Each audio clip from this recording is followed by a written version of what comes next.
ও আলামিন, আলামিন, কি ব্যাপার, বাড়ি কেউ নেই নাকি? ও আলামিন। এই কি হয়েছে রে? বাড়ির পাড়ে এসে তুই সিলে করতেছিস কেন? তোর ভাবি মাত্রই ঘুমাইছে। তোর ভাবি যদি ঘুম ভেঙে যায়? কি করছিস রে ভাই? এখন বেলা 12টা বাজে আর ভাবি এখনো ঘুমোচ্ছে? হ্যাঁ ঘুমাইছে। তুই কি জন্য আছিস সেই কথা ক।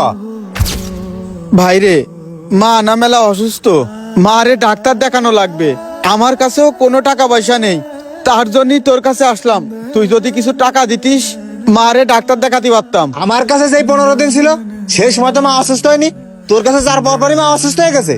এখন তোর কাছে তো অসুস্থ হয়েছে, তুই মারে ডাক্তার দেখাবি, আমি ডাক্তার দেখাতে পারবো না। কি করছিস রে ভাই? মার অবস্থা বেশি ভালো না, ডাক্তার দেখানোই লাগবে। ভাই রে, তুই আমারে 3,000 টাকা দে, আমি মারে ডাক্তার দেখা নিয়ে আসি। আমার কাছে যে টাকা ছিল গ্রামের ডাক্তারের তো ওষুধ খাওয়াইছি, আর এই কয়দিন ইজি বাইকও চালাতে পারতেছি না, যার কারণে আমার কাছে কোনো টাকা পয়সা নেই। শোন ভাই, মারে ডাক্তার দেখানোর মতো টাকা পয়সা আমার কাছে নেই। আমার কাছে কিছু টাকা পয়সা আছে, তোর ভাবি শপিং করতে যাবে, তোর ভাবিরে দেয়া লাগবে। কি করছিস রে ভাই? মার থেকে তোর কাছে বউ আপন হয়ে গেল।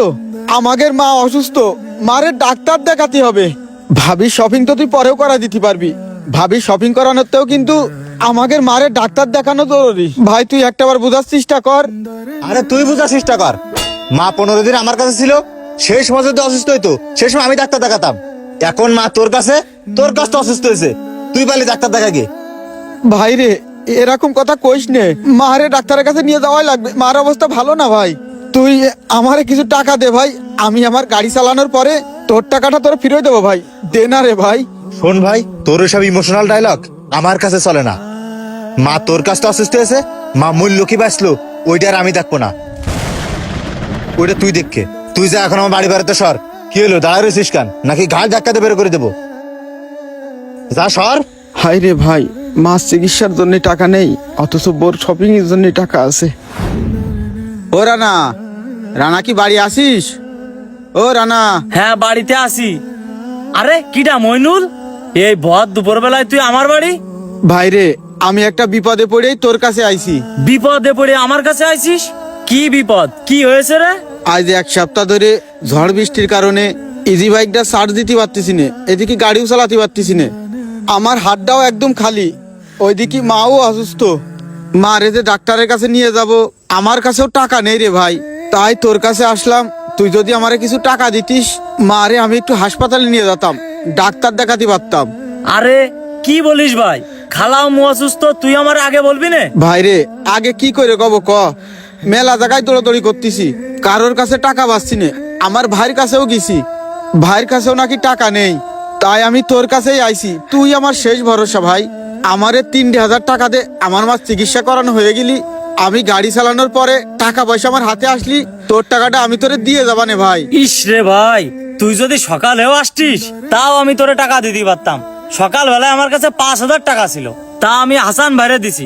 হাসান ভাই নাকি দোকানে মাল তুলবে, তার জন্য আমার কাছে আওলাদ নিয়ে গেছে। শোন ভাই, তুই কিন্তু এরকম কথা আমারে কতি পারিস নে। তুই কি ভুলে গেছিস এই কিছুদিন আগেও তোর ছোট বোনটা অসুস্থ ছিল? কত রাত্রি তুই আমার কাছে গেছিস, আমার কাছে তো টাকা নিয়ে আইছিস, আর আজকে আমার এই বিপদের দিনই তুই আমার পাশে থাকতে পারবি না? কি রে, তুই কি প্রতিদান চাচ্ছিস? আমি যদি জানতাম ওই রাত্রি তোর কাছ থেকে টাকা নেওয়ার পরে তুই তার প্রতিদান চাবি, তাহলে আমি তোর কাছ থেকে জীবনেও টাকা নিয়ে আসতাম না। না রে ভাই, আমি তোর কাছে কোন রকম প্রতিদান চাচ্ছি না, আমি শুধু তোরে মনে করাই দিলাম যে তুই একটা সময় বিপদে পড়েছিস, এই আমার কাছেই গেছিস, আমি তোরে বিপদের তো উদ্ধার করেছি, কিন্তু আজকে আমার এই বিপদের দিনই আমি কারোর আমার পাশে পাচ্ছি না ভাই, এটাই আমার সব থেকে বড় কষ্ট। তো যাই হোক ভাই, আমি জানতাম যে তোর কাছে আসলে আমি একটু হলেও উপকার পাবো, তাই আমি তোর কাছেই আইছি। থাক ভাই, আমি চলে গেলাম। আর বাঁচলাম না, এরম ভাবে কষছে মনে হচ্ছে আমার বাড়ি টাকার গাছ লাগাই দিয়ে গেছে। এই তো রাখিব এই জায়গায়, যাক ওরে পাইছি, ভালো হয়েছে। এ রাকিব, হ্যাঁ ভাই। আমি একটা বিপদে পড়েই তোর কাছে আইছি। ভাই বিপদে পড়িস আর যাই পড়িস, টাকা পয়সার কথা বাদে ক। কি করছিস রে ভাই? কিছুদিন আগেও তো তুই বিপদে পড়েছিস, তোর গাড়ির ইঞ্জিন করাবি, তোর কাছে টাকা নেই, এই আমি তোরে টাকা দিছি, আর তুই আজকে এরকম একটা কথা আমার ক্ষতি পারলি? তার মানে তোর কাছ থেকে টাকা নিয়ে গাড়ি ঠিক করেছি, তুই তার প্রতিদান চাচ্ছিস, খুঁটা দিচ্ছিস? না রে ভাই, আমি কোনো প্রতিদান চাচ্ছি না তোর কাছে, আর খুঁটাও দিচ্ছি না, আমি শুধু তোরে মনে করাই দিলাম যে তুই একদিন বিপদে পড়েছিস, একদিন তোরও বিপদ ছিল, তুই আমার কাছে গেছিস, এই আমি তোরে বিপদের তো উদ্ধার করেছি। আর আজকে আমার বিপদ, আমার মা অসুস্থ, মারে আমি হাসপাতালে নিয়ে যাব, ডাক্তার দেখাবো। একটা মানুষের কাছে যাইও আমি 3,000 টাকা পাইনি রে ভাই। কত মানুষের কাছেই গেলাম, সবার কত রকম সমস্যা, শেষমেশ আমি তোর কাছেই আইছি যে তুই আমার শেষ ভরসা। তোর কাছে আসলি আমি খালি হাতে ফিরে যাব না, বিশ্বাস কর, ওই ভরসা নিয়েই আমি তোর কাছে আইছি। আরে ভাই সবই বুঝতে পারিছি, আমার কাছে টাকা নেই, আমার কাছে টাকা থাকলে আমি তোরে দিতাম, তুই অন্য জায়গা দেখ। ভাইরে আমার কাছে যে টাকা নেই তা না, আমার কাছে টাকা আছে, কিন্তু যে টাকা আছে আমার হাত খরচের জন্য লাগবে না। আমার কাছে থাকলে আমি তোরে অবশ্যই দিতাম, তুই অন্য কারো কাছে যায় দেখ, আমারে কাজ করতে দে। আমরা কত বোকার বোকা, আমরা ঘরে জান্নাত রেখে মক্কায় গিয়ে জান্নাত খুঁজি। আমাদের অনেকেরই মা 3 বেলা খাবার পায় না, আর আমরা বড় বড় রেস্টুরেন্টে গিয়ে খাবার অপচয় করি। আমরা নিজের মায়ের জন্য 3,000 টাকা দিতেও দ্বিধাবোধ করি, অথচ স্ত্রীর জন্য 30,000 টাকা হাসি মুখে উড়িয়ে ফেলি। ওই সন্তানগুলোর প্রতি আমার আকাশ পরিমাণ অভিযোগ থাকবে।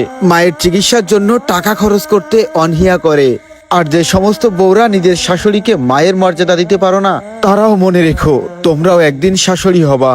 তখন যদি তোমাদের সাথে এইরকমটাই ঘটে, তখন তোমরা কি করবা? তাই সবার কাছে আকুল আবেদন থাকবে, তোমার যদি এখনো মা বেঁচে থাকে, মায়ের সেবা করুন, মায়ের যত্ন নিন, দেখবেন আপনার ঘরে সুখের কোনো অভাব হবে না। অনুরোধ রইল ভিডিওটা শেয়ার করে দিবেন। ধন্যবাদ।